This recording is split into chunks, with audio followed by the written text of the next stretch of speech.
Hey guys, welcome to another macOS tutorial. Here in this video, we'll discuss how to install Google Chrome browser on macOS. So with that being said, let's get started. To install Google Chrome browser, simply open Safari browser on your macOS, as this is the default browser on your Mac.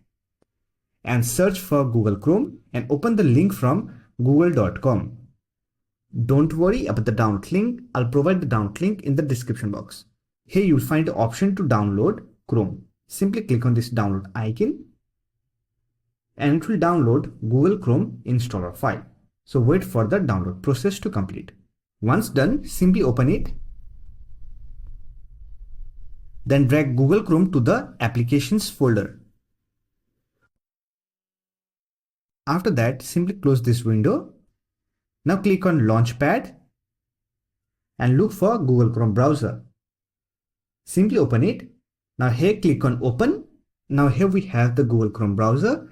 Simply set up the browser and you are ready to use Google Chrome on your macOS. So that's it for this video. Hope this video was helpful to you. If you found this video helpful, don't forget to hit that like button and subscribe to the channel for more macOS related videos. Bye for now. See you next video.